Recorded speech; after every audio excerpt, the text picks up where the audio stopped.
리플이 제시한 유동성 허브의 강점은 4가지로 요약 가능합니다. 먼저 암호화폐 자산의 관리를 단순화시킨다. 또 광범위한 디지털 자산에서 집계된 가격에 접근해 고객들에게 경쟁력 있는 최적화된 가격을 제시한다. 세 번째로는 여러 유동성 장소에 미리 자본을 넣어둘 필요가 없는 편리함. 네 번째로는 암호화폐에 대한 접근, 거래, 홀딩에 대한 강화된 고객 경험. 이렇게 4가지 포인트들이 제시됐습니다.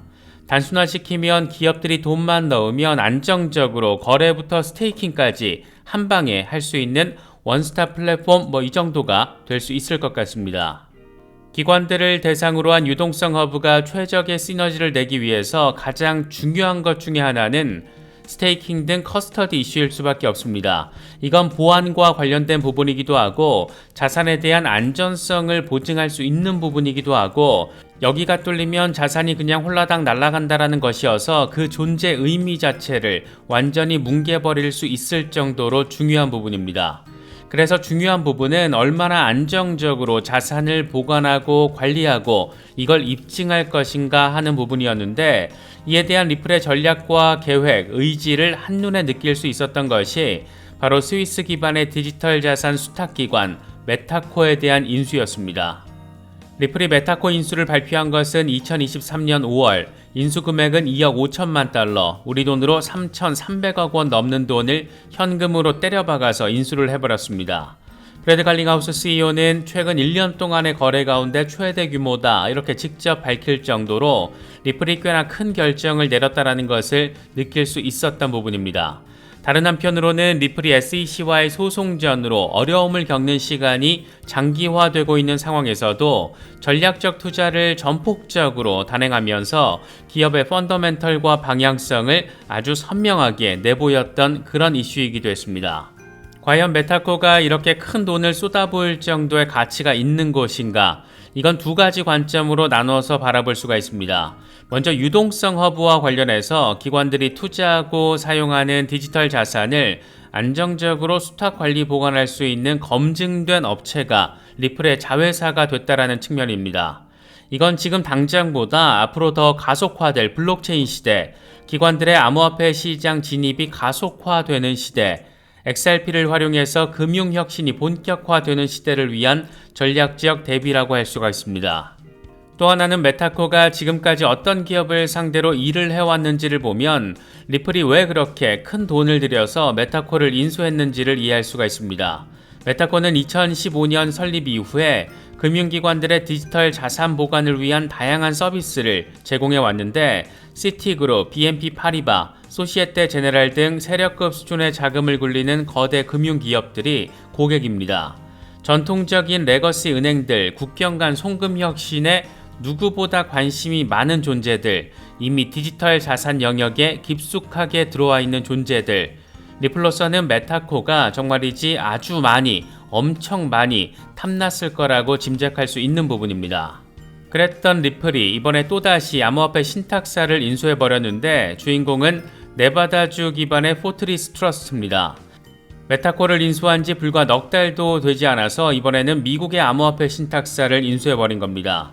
이번 인수 가격은 아직 공개되지 않았는데 결과적으로는 포트리스 트러스트 인수를 통해서 리플은 네바다주 규제 라이선스 등을 확보하게 됐습니다. 포트리스는 네바다주 공식 신탁 기업으로 온오프램프, 셀프 커스터디 지갑, NFT 프로그램 구축을 가능하게 하는 웹3 인프라 솔루션을 제공하는 기업입니다. 이 한 문장 안에 여러 가지의 의미가 함축되어 있고 이 역시 리플의 혁신적 비전과 아주 밀접하게 연결되어 있는 부분들입니다. 먼저 온오프램프, 온램프는 법정화폐를 암호화폐로 전환하는 것을, 오프램프는 암호화폐를 법정화폐로 전환하는 것을 의미합니다. 그러니까 온램프와 오프램프가 원활하게 활발하게 이루어지기 위해서 필요한 게 이 2가지를 연결해주는 브릿지 커런시이고 우리가 잘 알고 있는 것처럼 지금 지구상에서 가장 적극적인 채택이 이루어지고 있는 브릿지 커런시는 단연 리플 XRP입니다. 근데 이와 관련한 솔루션을 제공할 수 있는 기업이 바로 포트리스인 겁니다. 두 번째로 언급된 셀프 커스터디 지갑, 이건 앞서 언급한 유동성 허브와 관련해서 연결지어서 생각할 수 있는 부분입니다. 다시 말해서 안정적으로 기관들의 디지털 자산을 보관할 수 있는 검증된 기술력을 가지고 있는 기업으로서 포트리스의 특징, 리플이 원하는 바로 그것 가운데 하나라고 할 수가 있습니다. 또 하나 NFT 구축이 가능하도록 웹3 인프라 구축을 구현한 기업으로서 포트리스인데 이게 아주 대박이라고 표현할 수 있는 부분입니다. 추후 본격화될 블록체인 시대와 이 와중에 벌어지게 될 기존 자산의 토큰화 이슈는 지금 시대의 가장 뜨거운 화두 가운데 하나입니다. 언제가 될지 정확한 시점을 때려 맞추긴 어렵겠지만 상품이나 채권 거래를 토큰화된 형태로 진행하고 우리 집 부동산 거래를 NFT로 진행하고 기록하고 보관하는 세상, 이런 세상이 도래했을 때 가장 중요한 부분은 역시 누군가의 엄청난 중요한 그런 자산을 얼마나 안정적으로 잘 관리, 보관이 가능할지 여부인데 지금 리플은 이것에 대한 기술적 공인을 받은 기업을 인수한 것이고 그게 바로 포트리스인 겁니다. 우리가 간혹 NFT를 떠올릴 때 게임 아이템 정도로 가볍게 생각하는 경우도 많은데 사실 NFT에 대한 우리의 관점은 기성 자산의 토큰화 이슈에 맞춰져야 한다라고 생각합니다. 모든 자산이 토큰화 된다라는 것은 이게 대체 불가 토큰으로 형성된다라는 것, 다시 말해서 NFT로 블록체인에 기록된다라는 것이고 이건 당연히 소중하게 관리 보관돼야 할 나의 자산입니다. 여기서 한 발 더 나아가면 이게 메타버스 시대와 연계가 되는데 물론 현실 세계를 완벽하게 구현하는 듀얼 리얼리티 공간으로서 메타버스 세계가 온전히 구축되기 위해서는 꽤나 오랜 시간이 필요할 것으로 보입니다. 그런데 어느 시점에 이게 제대로 구현됐다라는 것은 메타버스 공간에서 게임 아이템을 사고 팔고 내 부동산 거래를 하고 주식 거래를 하고 뭐 이런 걸 했을 때 이 모든 기반이 NFT로 기록이 된다라는 겁니다. 다시 말해서 지금 리플이 벌이고 있는 여러 일련의 액션들은 지금 시대와는 완전히 결이 다른 새로운 시대를 준비하는 전략적 과정으로도 바라볼 수 있는 겁니다. 이런 미래를 위해서 지금 굉장히 전폭적인 리서치를 진행하고 있는 곳은 다름 아닌 홍콩입니다. 2023년 5월 홍콩 통화청은 디지털 홍콩 달러 파일럿 테스트에 착수했다라고 밝히면서 16개 파트너 기업 명단을 공개했는데 여기서 리플랩스가 이름을 올려서 시장의 관심을 이끌어냈습니다. 홍콩 통화청은 금융과 결제, 기술 분야에서 선정된 16개 기업과 함께 올해 1차 테스트를 진행할 계획이고 이를 통해서 디지털 홍콩 달러의 오프라인 결제, 프로그래밍 가능한 결제, 토큰화 예금, 웹3 결제, 토큰화 자산 결제 등에 대한 심층적인 연구를 수행한다라고 합니다. 여러 세부 분야들이 있는데 리플이 맡게 되는 분야가 특히나 눈에 띕니다. 바로 토큰화 자산 결제, 여기에서도 부동산 자산 토큰화에 방점이 찍힌 것으로 전해지고 있습니다. 리플은 대만 최대 상업은행 가운데 하나인 푸본뱅크와 함께 부동산 자산 토큰화에 중점을 둔 사용 사례를 연구할 예정이라고 하는데 자산의 토큰화는 블록체인 시대의 핵심 요소이고 간단히 말하면 모든 걸 NFT화 시켜서 이걸 통해서 실제 거래를 이루어지게 만들게 하는 작업을 의미합니다. 증권, 채권뿐만 아니라 부동산까지도 토큰화 작업을 거친다라는 건데 이건 사실상 웹3 시대와 메타버스 시대를 앞두고 홍콩 정부가 꽤나 전폭적인 컨셉을 이미 세웠고 이걸 구현하기 위한 기술 파트너로 리플을 선택한 것으로 바라볼 수 있는 부분입니다. 정리하면 리플이 지금 관심을 갖고 전략적으로 대응하는 부분과 홍콩 통화청의 관심 사안이 완벽하게 맞아떨어진 겁니다. 특히 토큰화된 부동산, 대출 프로토콜을 결합한 리플 솔루션과 CBDC의 만남이라는 점에서 홍콩 통화청의 발표는 좀 더 눈길을 끌 수밖에 없었습니다. 우리가 모두 잘 알고 있듯이 리플레저는 각국 중앙은행의 CBDC들이 서로 즉각적인 상호 교환이 가능하게끔 최적화되어 있고 서로 다른 CBDC를 브리지 커런시로서 XRP를 활용해서 마구마구 즉각적으로 교환할 수가 있습니다. 그런데 여기에 더해서 토큰화된 자산을 CBDC 거래하고 대출하는 상황을 구현하겠다라는 것이 이번 홍콩 통화청의 목표 과제 가운데 하나였고 이걸 구현하기 위해 선택된 것이 바로 리플랩스다. 이 정도로 정리가 가능합니다. 지금까지의 내용들을 라운드업 해보면 이렇습니다. 리플은 1차적으로 국경 간 송금 혁신을 구현하는 기업으로서 이미 여러 기관들의 채택을 받고 있다. 리플은 기관들의 진입이 본격화됐을 때를 노리고 이미 엔터프라이즈 비즈니스 유동성 허브를 출시했다.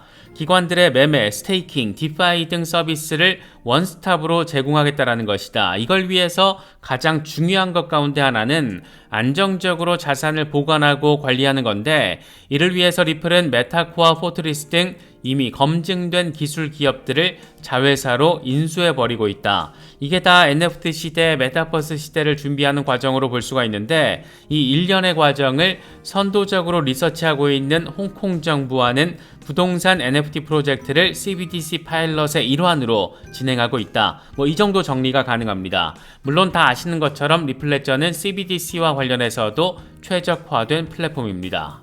먼저 가장 현실적으로 느껴지는 가격 전망을 최근 제시한 인물, 크립토 에셋가입니다. 이 양반은 다소 현실적이지만 그래도 꼭 만나고 싶은 가격 전망을 제시했는데, XRP가 조만간 $100를 넘지는 않을 것이다. 그런 꿈은 이제 그만 꿔야 한다. 아무도 가격을 예측할 수는 없다. 하지만 올해 새로운 올타임 하이와 내년 $10 수준은 합리적으로 염두에 둘 수 있는 목표라고 생각한다. 항상 현실을 직시해야 한다. 이렇게 강조했습니다. $10만 돼도 소원이었겠다. 이런 생각 아마 지금 우리 모두가 같은 생각을 하고 있을 것 같습니다. 최근 아주 전폭적인 XRP 가격 전망으로 해외 크립토 미디어에서 가장 자주 인용되는 인물 가운데 한 명은 다니언 에그라 크립토입니다. 이 양반은 이번에 XRP 3개월 차트를 기준으로 재미있는 가격 전망을 제시했습니다. 차트에는 사이클 1과 사이클 2 이렇게 두 개의 삼각수렴 패턴이 표시가 되어 있는데, 차트에는 사이클 1과 사이클 2 이렇게 두 개의 삼각수렴 패턴이 표시가 되어 있는데, 2013년 XRP는 910% 랠리를 하면서 0.0274달러로 마감을 했고, 이후에 2017년 1분기까지 대칭 삼각형을 만들었고, 그리고 나서 0.2486달러를 기록했습니다. 2017년 대칭 삼각형 돌파 이후에 같은 해 4분기에 770% 급등하면서 역사적 고점을 만들어냈습니다. 이 양반은 과거와 동일한 사이클의 흐름이 반복될 경우 이번에 대칭 삼각 패턴 완성 뒤에는 2000% 랠리를 벌이면서 $15를 돌파할 수 있고, 여기서 다시금 770% 랠리가 펼쳐질 경우 $150 이상으로 상승하는 것을 상상해 볼 수 있다. 일반적으로 시간이 더 오래 걸릴수록 신뢰할 수 있는 신호가 나온다는 것을 명심해야 한다. 이렇게 설명하기도 했습니다. 이 정도 수준에서 더 나아가면 몇백 달러, 몇천 달러 가격 전망도 있고, 가장 극단적인 가격 전망은 XRP가 모든 상품 시장, 파생 상품 시장까지 다 장악해서 그렇게 $10,000 이상의 시세를 형성한다. 이런 내용입니다. 다소 음모론적이기도 하고 비현실적으로 느껴지는 부분도 있지만 나름의 근거들이 있다는 점에서 관심을 받는 경우도 종종 있습니다. XRP가 어느 시점에 얼마까지 가격을 형성하게 될지는 아무도 예단하거나 예측할 수 없습니다. 다만 한 가지 확실한 것은 보통은 가치가 시세에 반영되기 마련인데, 아직 XRP에는 리플의 가치가 제대로 반영되지 못하고 있고, 가장 큰 원인, 소송 리스크입니다. 그래도 약식 재판을 통해서 절반의 승리는 확인해 준 것이 다행이라면 엄청 다행이고, 소송이 마무리될 때까지 앞으로 얼추 1년 안팎의 시간이 더 걸릴 수도 있고, 이후 상황이 더 꼬여서 대법원까지 가게 된다면 몇 년의 시간이 더 걸릴 가능성도 완전히 배제하긴 어렵습니다. 이건 해외 마이너 크립토 미디어인 이더뉴스 기사인데 제목은 이렇습니다. 리플과 스텔라 그리고 스위프트, 투명한 국경 간 결제의 미래. 토큰화는 아직 초기 단계에 있지만 엄청난 관심과 채택을 받았다. 기관 투자자들 가운데 97%가 토큰화가 자산 관리에 혁명을 일으키고 전체 산업에 긍정적인 변화를 가져올 수 있을 것으로 바라보고 있다. 토큰화는 투명성, 효율성을 높이고 비용을 줄일 수 있고 부분 소유권을 통한 투자 민주화 등을 이뤄낼 수 있다. 하지만 토큰화된 자산은 지금 다양한 블록체인 네트워크에 분산돼 있다는 게 문제인데, 그래서 스위프트는 이런 과제를 극복하기 위해서 상호 운용성이 절실하다는 점을 인정했다. 이렇게 토큰화 이슈 그리고 스위프트의 관점을 우선 정리했습니다. 스위프트는 기존의 보안 인프라를 활용해서 여러 네트워크에 단일 액세스 포인트를 제공하는 인프라 기능을 성공적으로 입증하기도 했는데, 결국 목표는 결제 시스템을 통해 CBDC와 여러 디지털 자산 사이의 연결을 촉진하는 것이다. 특히 리플과 스텔라가 이런 변화하는 환경에서 중추적인 역할을 수행하고 있다는 점에 주목할 필요가 있다. 이렇게 강조했습니다. 이게 내용이 너무 드라이해서 되게 재미없게 느껴지기는 하는데 스위프트가 강조하고 있는 블록체인 상호 운용성 증대는 아주 제대로 정확하게 문제의식을 짚어낸 것이고 이걸 해결할 수 있는 크립토 프로젝트, 다시 말해서 여러 블록체인에 퍼져 있는 자산을 서로 매매할 수 있게 연결할 수 있게끔 만드는 브릿지 커런시로서 리플과 스텔라를 언급하고 있다는 점, 이런 핵심적인 아이디어는 꽤나 매력적이지 않나 생각됩니다. 먼저 인도와 관련된 부분인데 이번에 인도 중앙은행이 은행 계좌 정보 없이 여러 은행에 송금할 수 있는 인도의 통합결제 인터페이스 UPI에 디지털 루피를 연동하고 오프라인 거래를 허용하는 내용의 디지털 루피 CBDC 대중화 방안을 공개했습니다. 인도 중앙은행은 QR코드를 통해서 UPI와 디지털 루피를 연동하는 방안에 대해서 은행들에게 지시한 것으로도 알려져 있습니다. 기억하는 분들도 계실 텐데 일주일 전에 인도의 예스뱅크가 UPI 연동 시스템을 구축하면서 상호 운용성이 가능하게끔 하는 서비스를 출시했습니다. 예스뱅크의 디지털 루피 앱을 통해서 은행 계좌가 없어도 CBDC 거래를 가능하게끔 할 수 있게 그렇게 구현을 했다는 게 핵심입니다. 사실 이 자체만으로 놓고 봐도 인도 CBDC 대중화 측면에서 매우 큰 의미 부여가 가능하지만 우리에게 더 중요한 것은 예스뱅크가 리플의 파트너 기업이라는 겁니다. 그러니까 이 은행이 CBDC와 관련해서 어떤 블록체인 기술력을 활용할 때 XRP 레저를 기반으로 하는 곳이라는 점, 우리에게는 이게 가장 중요한 포인트이고 인도 중앙은행이 UPI를 구현하라고 지시한 것을 리플의 파트너 은행 예스뱅크는 이미 구현을 해버렸다는 것. 다시 말해서 인도 정부가 추진하고 있는 CBDC 계획에 리플 레저가 이미 연결되어 있다는 것이 중요한 포인트입니다. 중국을 대체할 인구 대국으로서의 인도, 전 세계 각국이 고령화 이슈로 몸살을 앓고 있고 이로 인한 노동력 악화를 우려하고 있는 상황에서 전체 인구 대비 생산 가능 인구의 비율이 꾸준히 증가하고 있는 거의 유일한 국가, 앞으로 10년 동안 연평균 1%씩 생산 가능 인구가 증가하고 2050년까지 생산 가능 인구가 계속 증가할 것으로 예측되고 있는 나라, 포스트 차이나로 주목받는 인도는 노동력 공급 차원에서 다른 나라들과 비교 불가 수준이고 특히 국민의 40%가, 이게 진짜 중요한 건데, 국민의 40%가 25세 미만 젊은 인구라는 것, 노동력과 더불어서 소비력도 엄청 풍부하다는 점은 상당한 생각거리를 안기는 그런 부분입니다. 어쨌든 인구 대국 인도 정부는 그 많은 사람들이 CBDC를 사용하게끔 만들기 위해서 나름 이런저런 지금 짱구를 굴리고 있다는 게 중요한데, 더 중요한 것은 아직 시작도 제대로 하지 않은 것으로 봐도 무방하다라는 데 있습니다. 초기도 아니고 완전 극초기라는 겁니다. 2024년까지 예상되는 인구수가 15억 명, 2064년에는 17억 명이 지금 예상되고 있는데 지금 현재 인도 CBDC 사용 인구는 150만 명에 불과합니다. 인구의 절반, 아니 반의 반만 CBDC를 사용해도 어마어마한 사용자 수가 확보되는 건데 거기에 리플의 기술력이 알게 모르게 깔려 있다라면 이건 정말 어떻게 또 바라볼 수 있을 것인가? XRP가 0.5달러를 반납한 지금 이 상황에서도 가슴이 벌렁벌렁 거리는 것은 꼭 기분 탓만은 아닌 것 같습니다. 이런 분위기가 확인이 되어서 그런지 마스터카드 부사장의 CBDC 프로젝트 의지는 더 눈에 띌 수밖에 없는 것 같습니다.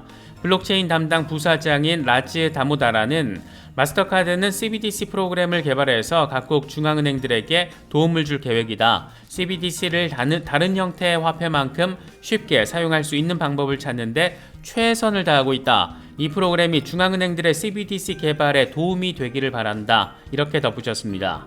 지금 마스터카드가 개발하고 있는 CBDC 프로그램의 파트너 가운데 하나, 바로 리플입니다. 지금 이스탄불에서는 CBDC 컨퍼런스가 진행되고 있는데 이건 후원 파트너 기업들의 명단입니다. 맨 앞에 아마존 웹서비스가 떡하니 자리하고 있고 그 옆에 리플이 이름을 올리고 있습니다. 골드 파트너, 가장 많은 후원금을 낸 후원사로서 아마존과 리플이 나란히 이름을 올리고 있는 겁니다.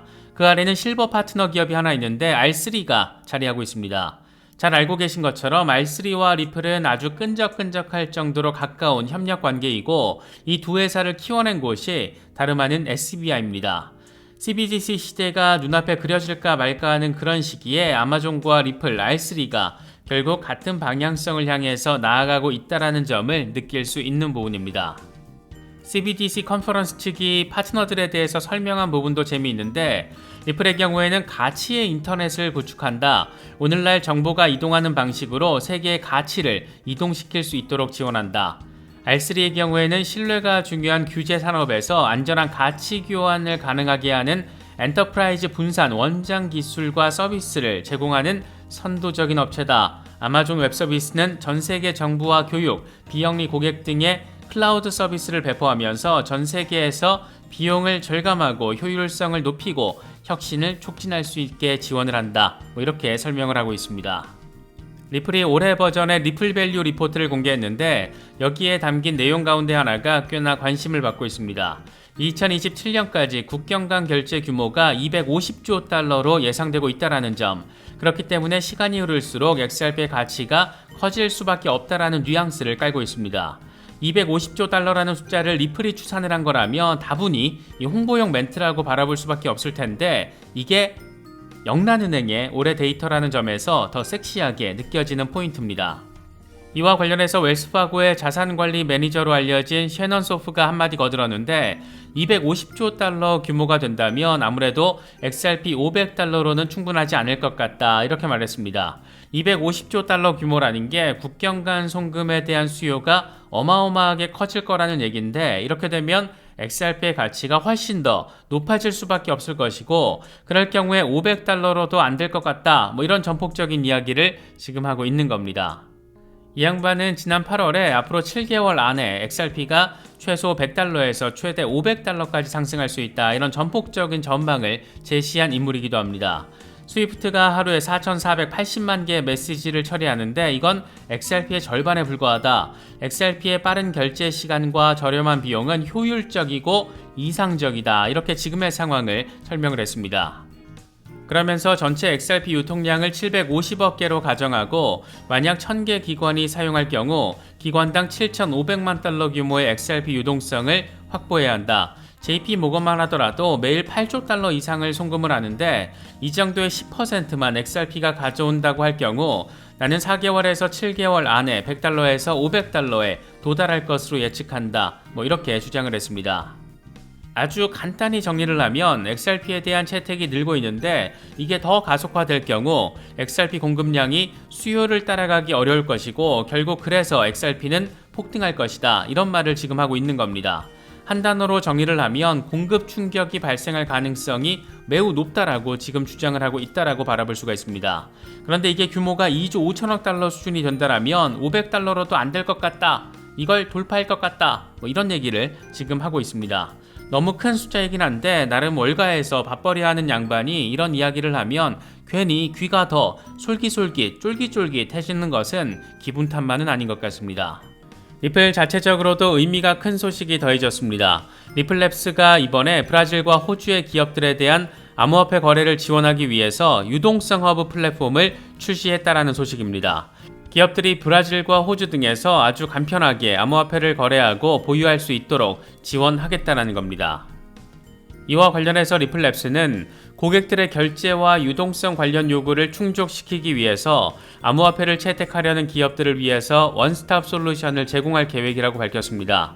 이미 캘리포니아와 조지아 등 미국 35개 주에서 유동성 허브가 출시가 된 상황인데 이번에 미국 밖으로 이렇게 의미 있는 확장을 전격적으로 해버린 겁니다. 이와 더불어서 리플 소송과 관련해서 SEC가 요청한 중간항소 승인 여부 역시 9월 안에 제시될 가능성이 높습니다.